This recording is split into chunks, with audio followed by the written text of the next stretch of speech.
Olá, meus amigos, um dia de muita paz para todos nós e é sempre motivo de muita alegria estarmos reunidos em nome do nosso Senhor Jesus para estudarmos a obra espírita. E hoje iremos estudar Ave Cristo. Hoje, 8 de outubro de 2021, e vamos primeiramente fazer a nossa prece de gratidão, que será proferida pela nossa amiga Carla. E logo depois a nossa irmã Aramita irá fazer a recapitulação do nosso estudo.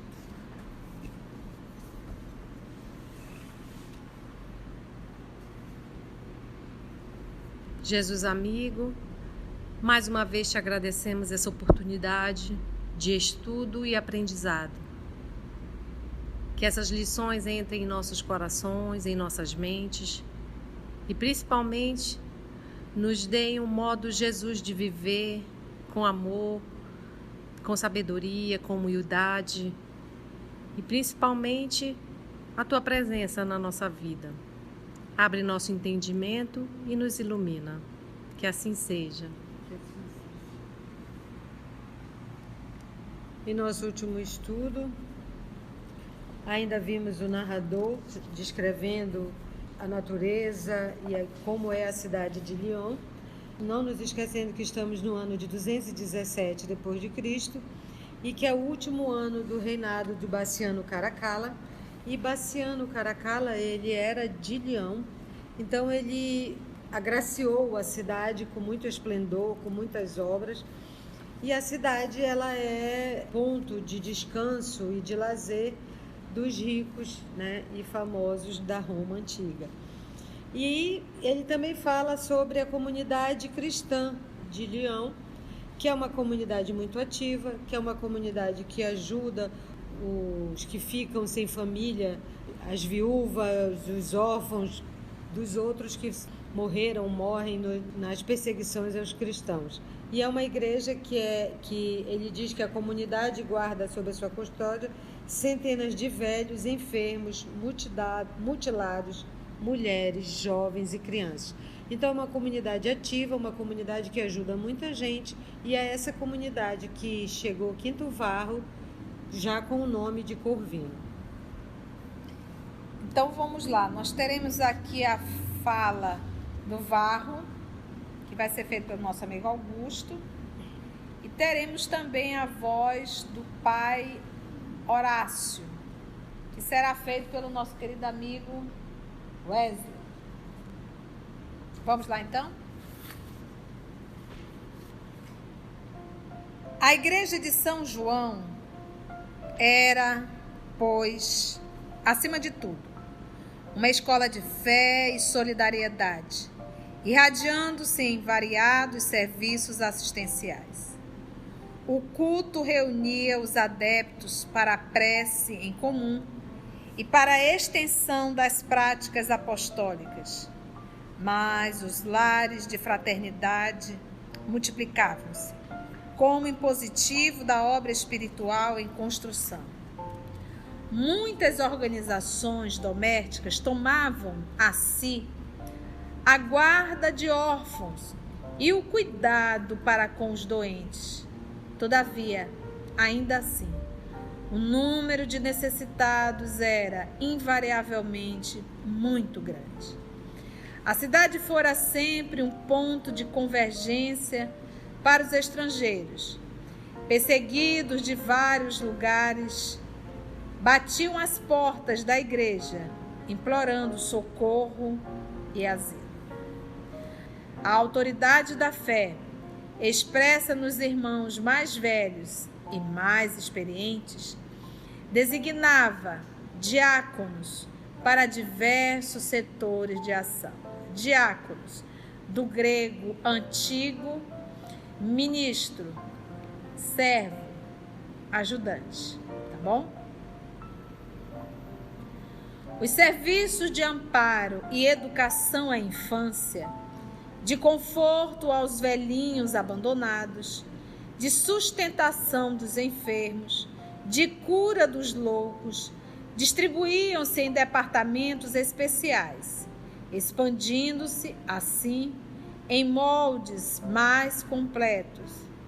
A primitiva organização apostólica de Jerusalém, na qual as obras de amor do Cristo, junto aos paralíticos e cegos, leprosos e obsessos, encontraram a melhor continuidade. Olha que coisa linda, porque lembra que na igreja de Jerusalém, que era administrada, coordenada pelo nosso Pedro, nós vamos estudar muito bem isso na obra Paulo e Estevão, aonde ali o Pedro, com os demais discípulos e demais colaboradores, acolhiam crianças, idosos, doentes. Era um trabalho muito bonito. E ele está dizendo que aqui, essa igreja de Lyon, esse espaço se estendia todo esse trabalho. E que bonito. Porque, meus irmãos, é em verdade, o verdadeiro cristão, a verdadeira instituição que é cristã, que realmente faz um trabalho, ela se preocupa com aqueles que estão abandonados. Ela se preocupa com quem tem fome, ela se preocupa com quem não tem o que vestir. O nosso querido Emmanuel fala do desagradável de nós termos templos fechados. Templos enormes, paredes enormes, frias, fechadas a semana inteira. Para estudar precisa de tanto. Então, mais uma vez, a gente costuma fazer templos pomposos para apenas ficar fechado. Abre 1 hora, 2 horas e pronto. Depois, com tanta gente necessitando. Então, a gente observa que aqui a igreja, que era um espaço de estudo, mas era principalmente um espaço de trabalho. Então, me recordo da nossa irmã Dulce, que buscava um lugarzinho para colocar os doentes.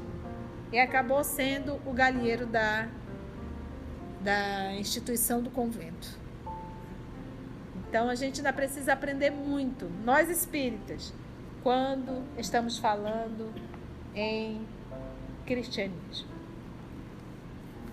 Vamos lá conhecer um pouco mais. Todos os irmãos partilhavam o esforço da instituição entre o trabalho profissional, que lhes determinava o dever ao lado da família, e as atividades evangélicas, que lhes assinalavam a obrigação de discípulos da Boa Nova, junto da humanidade. Então, aprendemos isso em Espiritismo. Nós não vivemos profissionalmente do Espiritismo. Eu trabalhei hoje, Wesley, Mita, Carla, Augusto, Graça, todos nós que estamos aqui. Nós somos voluntários, mas não vivemos financeiramente do trabalho espírita. Então aqui ele está dizendo que os nossos irmãos tinham os trabalhos profissionais, mas iam para a instituição ajudar as crianças, os idosos, num trabalho voluntário.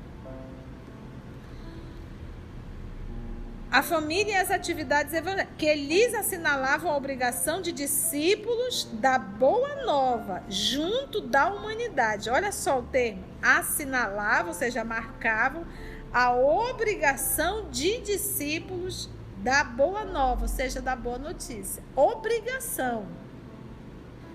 Então, todo cristão, ele tem a obrigação de ser cristão. De ser cristão.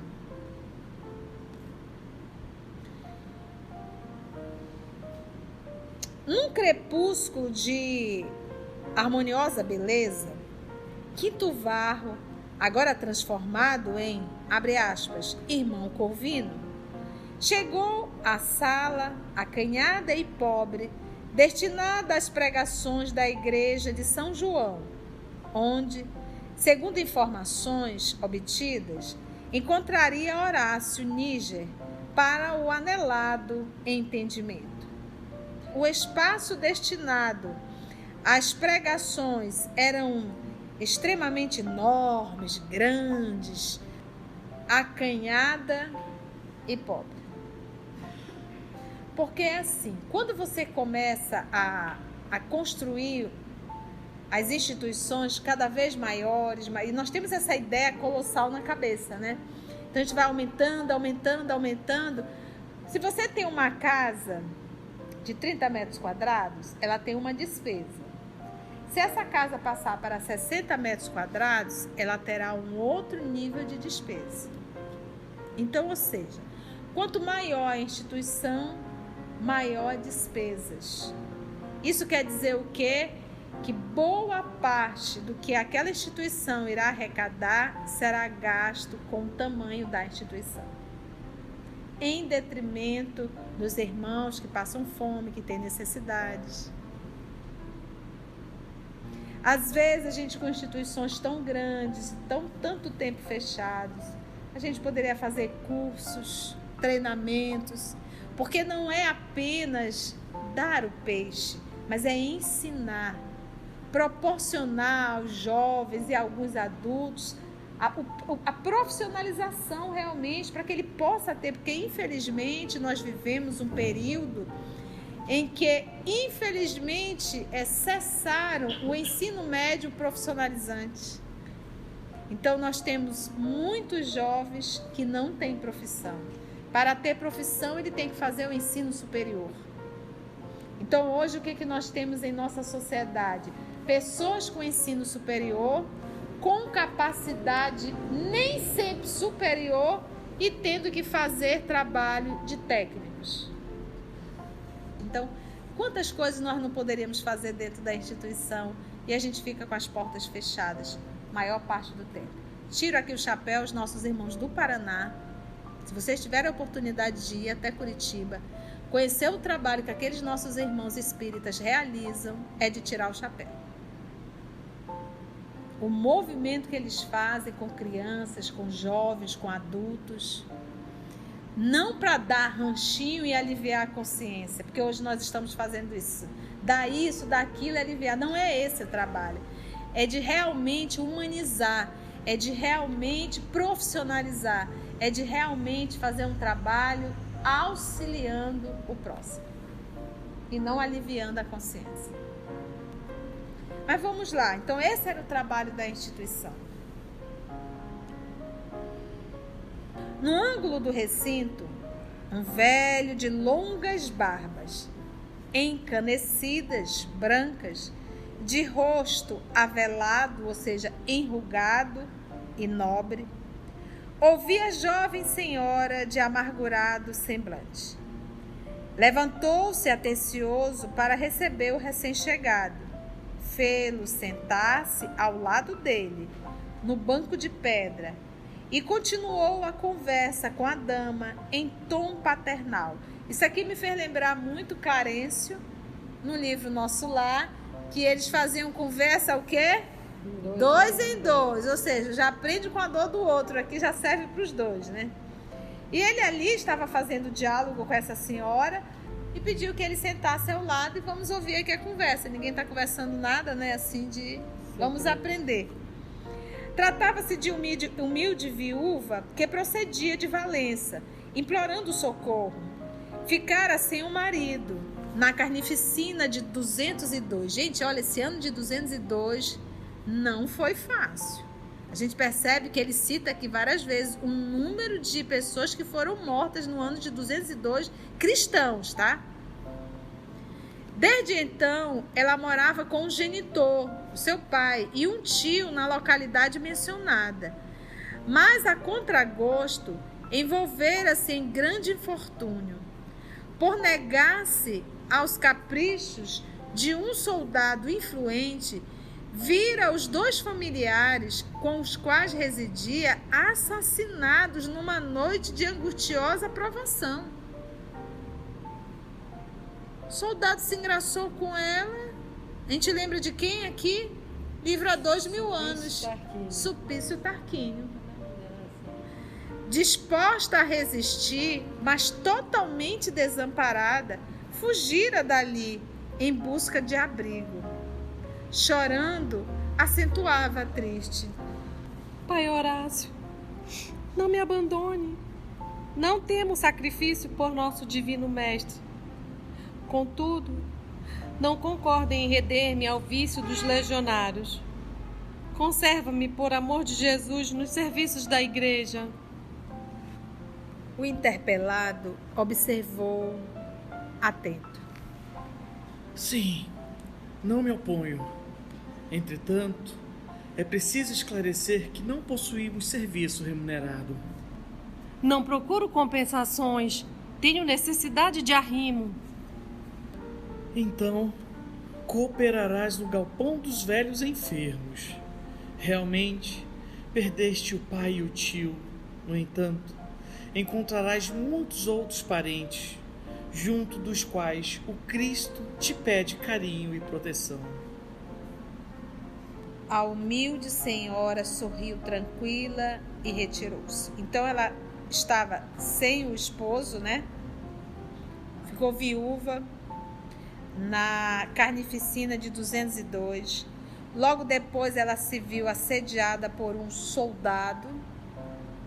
E ele diz assim, um soldado influente, soldado esse que acabou matando o seu pai e o seu tio, tudo para possuí-la. Ela conseguiu fugir e está batendo aí nas portas do Senhor, na verdade da instituição cristã, e conversou com o senhor Horácio, que é chamado Pai Horácio. E ela pediu, ela disse, eu estou disposta a trabalhar. Eu disse, olha, mas aqui ninguém remunera, não tem remuneração. Ela disse, não, eu não quero remuneração. Eu só quero realmente um arrimo, eu só quero um apoio, um cuidado. E nesse movimento, ele falou algo interessante. Então cooperarás no galpão dos velhos enfermos. Realmente perdeste o pai e o tio. No entanto, encontrarás muitos outros parentes, junto dos quais o Cristo te pede carinho e proteção. Olha que interessante. Então, a dor dela em relação à desencarnação, ao assassinato do seu pai e do seu tio, que já percebe-se que seriam pessoas já de idade, você vai aliviar essa dor como? Cuidando de outros idosos. No dia que nós entendermos que a nossa saudade será aliviada quando nós cuidarmos do outro, aí nós vamos começar a nos tornarmos pessoas felizes. E é esse o recurso que eles usam, inclusive, no nosso lar. Você vai perceber, se tu sente muita falta dos teus filhos que desencarnaram, vá cuidar de crianças. Aí você alivia. Se você sente muita falta de um pai ou de uma mãe que desencarnou, vá para um asilo, cuide de idosos. Se você tem problemas na área sexual, vá para hospitais atender pessoas com HIV. Vai ser voluntário. Para você ver o que o sexo em desequilíbrio pode proporcionar a um ser humano. Então, a gente, em verdade, procura a nossa cura moral, não só no estudo, mas no trabalho, na ação, no bem. E procurando realmente esses antídotos que alivia essas dores. Não é trancada dentro de um quarto chorando que a gente vai resolver qualquer coisa.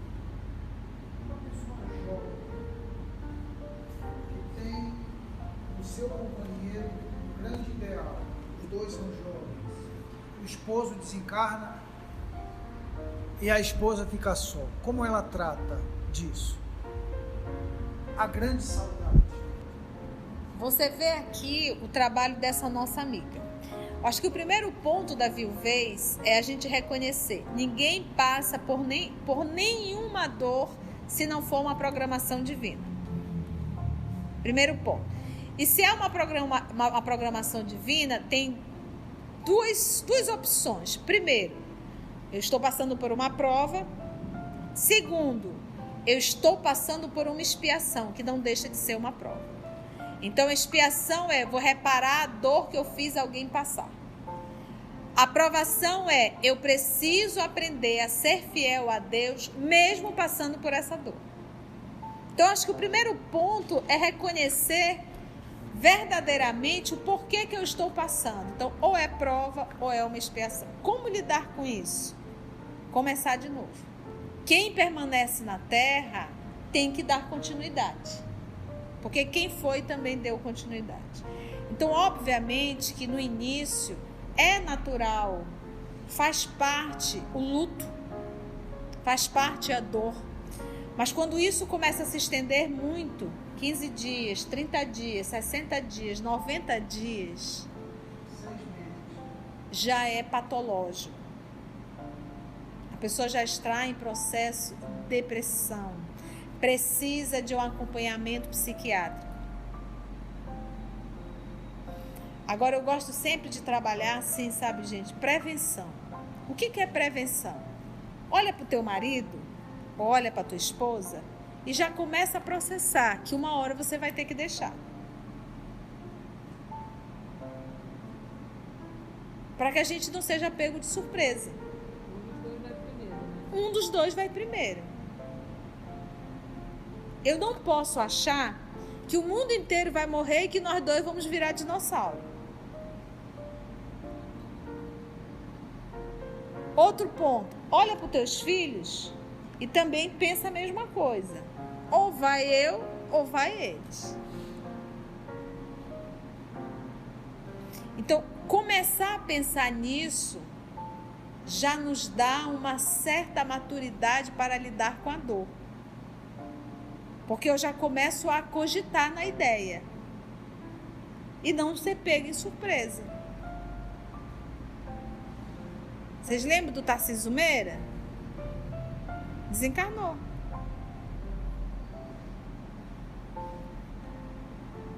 A esposa ficou. Vocês lembram da Hebe Camargo? Ela também desencarnou. Faz parte da vida, gente. Eu estou trazendo essas pessoas famosas, né? Para a gente entender que isso faz parte da vida para todo mundo. Então, eu não posso me iludir que isso nunca vai acontecer. Se você é católico, você disse lá no pé do altar. O que você falou? Até que a morte nos separe. Uai, não entendeu isso não?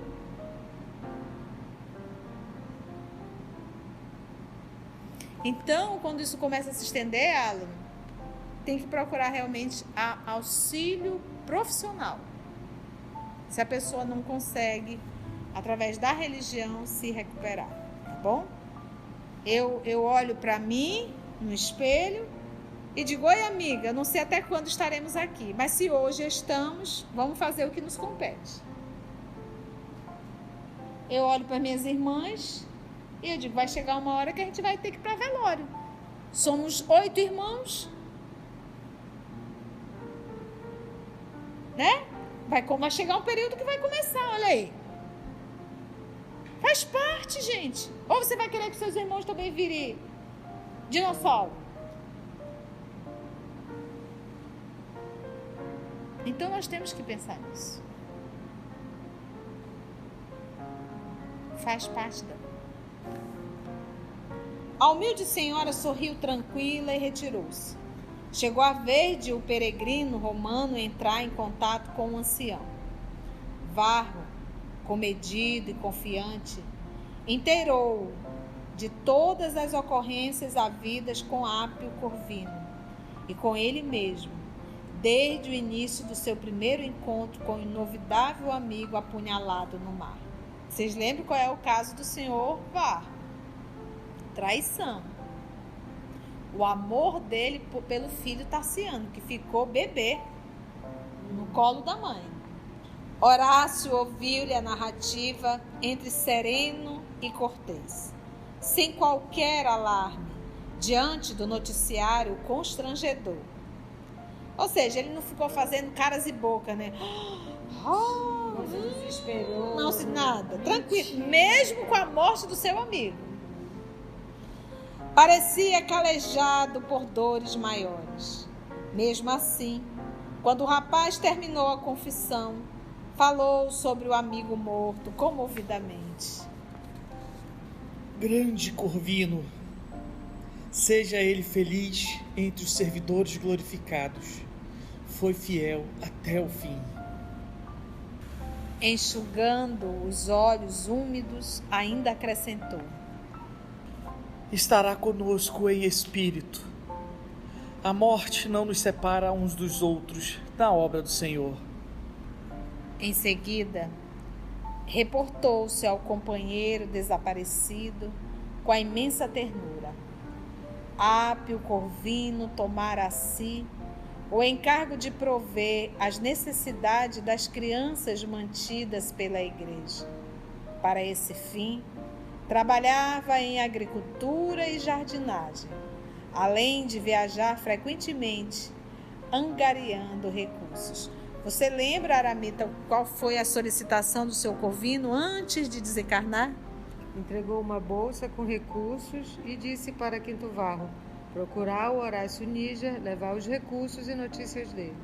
Até porque ele tinha prometido, né? Levar esses recursos financeiros era para ajudar as crianças da instituição. Quanta fidelidade, né? Depois de 177, estivera largo tempo no Egito, onde adquirira valiosas experiências. Os meninos adoravam-no.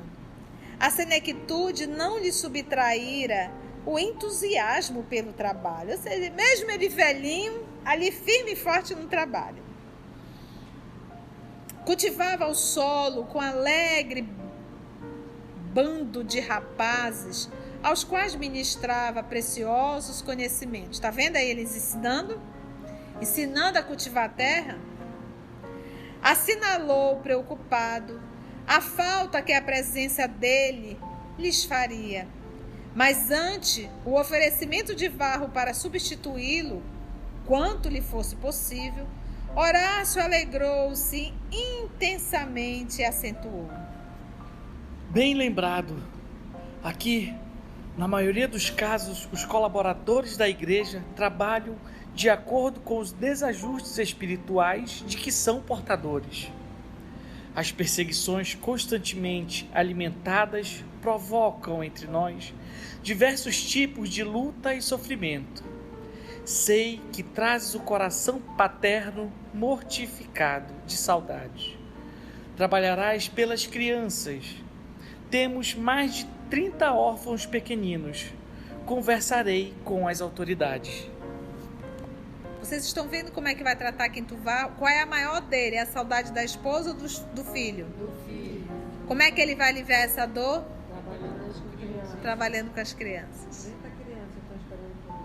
30, né? Oh, coisa boa é cuidar de menino. Olha, eu adoro. Não tem obsessão que resista a 30 meninos. E, em voz mais baixa, rogou-lhe que a personalidade de Quinto Varro fosse para sempre esquecida. Apresentá-lo-ia a todos como sendo o irmão Corvino, sucessor do venerável confrade, chamado ao reino de Deus, e afiançava-lhe que tantas nuvens de dor pesavam sobre a alma cristã, formando dramas tristes a se desenrolarem na sombra que ninguém se sentia com bastante curiosidade para qualquer indagação. O acolhimento carinhoso reaquecia o coração do viajante fatigado, quando 2 petizes, pronto, chegou as turminhas, as criancinhas, de 3 e 5 anos, oh meu Deus, Ju, imagina, respectivamente penetraram o recinto. O maior deles dirigiu-se ao ancião com os olhos interrogadores e perguntou: Pai Horácio, é verdade que o vovô Corvino já veio? O patriarca afagou-lhe os cabelos encaracolados e informou: Não, meu filho. Nosso velho amigo viajou para o céu, mas enviou-nos um irmão que lhe tomará o lugar. Ergueu-se, abraçou as crianças e, sentando-as nos joelhos do recém-chegado, falou bondoso: Vamos, meus filhos, abracem o companheiro abençoado que chega de longe. Abraço de criança cura qualquer dor. Os meninos, com a doçura ingênua da infância, enlaçaram o mensageiro. O moço Patrício tomou-os de encontro ao coração e acariciou-os demoradamente. Contudo, somente o velho Níger conseguiu ver o pranto que lhe corria dos olhos. Quinto Varro havia passado. Os anos rolariam para a frente e o ministério do novo Corvino ia começar. Gente, quantas lições, né? A gente percebe aí que o tratamento para a dor da alma é o amor. O amor cura qualquer ferida. Então, ficar trancado, pensando só na nossa dor, é um ato de extremo egoísmo e orgulho.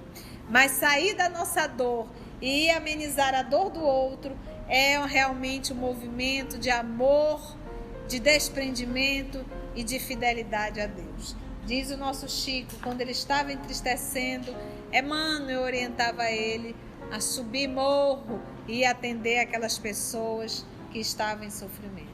Então, se você está aí nos ouvindo, choramingando,